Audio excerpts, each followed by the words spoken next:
1971 ठरावांसह हसन मुश्रीफांचे शक्तीप्रदर्शन. गोकुळमध्ये महायुतीत राष्ट्रवादीच मोठा भाऊ. गोकुळ दूध संघाच्या आगामी निवडणुकीच्या पार्श्वभूमीवर मंत्री हसन मुश्रीफ यांनी 1971 ठरावांसह शक्तीप्रदर्शन करत महायुतीत राष्ट्रवादी काँग्रेसच मोठा भाऊ असल्याचा दावा केला. आपल्या गटाकडे जवळपास 2000 ठराव असल्याचे सांगत त्यांनी गोकुळवर पुन्हा महायुतीचा झेंडा फडकवण्याचा निर्धार व्यक्त केला. यावेळी बोलताना मुश्रीफ म्हणाले की ठराव दाखल झाल्यानंतर सर्व ठरावधारकांनी तीर्थक्षेत्र दर्शनासाठी जाण्याची तयारी ठेवावी. तसेच काही दिवसांनी पर्यटन सहलीचेही नियोजन होण्याची शक्यता असल्याचे त्यांनी सूचित केले. त्यामुळे पेरणीचे काम, म्हैशी आटल्या आहेत किंवा इतर कोणतीही कारणे देऊ नयेत असे आवाहन त्यांनी कार्यकर्त्यांना केले. निवडणूक ही निवडणूक असते. अशावेळी आवश्यक त्या गोष्टी केल्या नाहीत तर त्याचा मोठा पश्चाताप होऊ शकतो असे सांगत त्यांनी सर्वांनी एकजूट राखण्याचे आवाहन केले. गेल्या 5 वर्षात गोकुळचा कारभार शिंदे गट आणि राष्ट्रवादी काँग्रेसने एकत्रितपणे चालवल्याचे नमूद करताना महायुतीच्या काळात म्हशीच्या दुधाला 14 रुपये आणि गायीच्या दुधाला 10 रुपयांची दरवाढ देण्यात आल्याचा दावा मुश्रीफ यांनी केला. 1971 ठराव आमच्याकडे आहेत, म्हणजे जवळपास 2000 ठरावांचा पाठिंबा आम्हाला मिळाला आहे.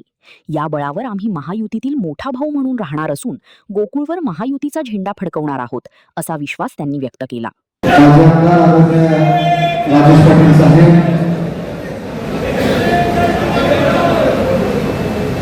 आणि सर्व ठरावधारकांच्या ठिकाणी आगमन झालेलं आहे. त्याचं सुद्धा या ठिकाणी मनपूर्वक स्वागत आदरणीय सतीश पाटील साहेब, सर्वांचं मनपूर्वक स्वागत.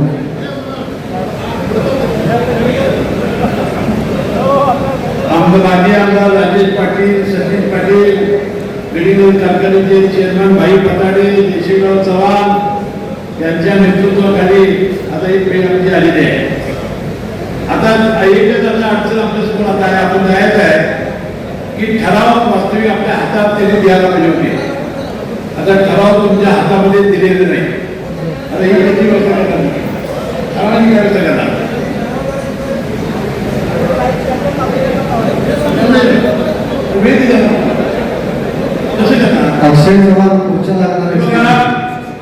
तुमच्या नेते मंडळींच्याकडे तुमचे ठराव आहे, प्रत्येक तालुक्याच्या.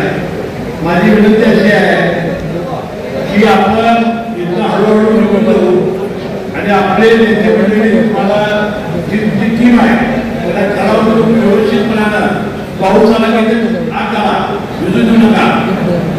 पाऊस आला की आग आला नेते आला गेला तर भिजवायचं नाही. सध्या आठवड्यात काय केला आणि ज्यांनी जेवायचं आहे त्यांनी ठराव घेऊन येऊन जेवावं किंवा आता बसून जेवावं. पण आता शक्ती प्रदर्शनाला आपल्याला आज जायचं असल्यामुळं आपण आज जाऊ आणि तिथं आपापल्या तालुक्याच्या प्रमुख मंडळींनी आपापल्या लोकांचे ठराव हातामध्ये द्यावे अशी विनंती मी करतो.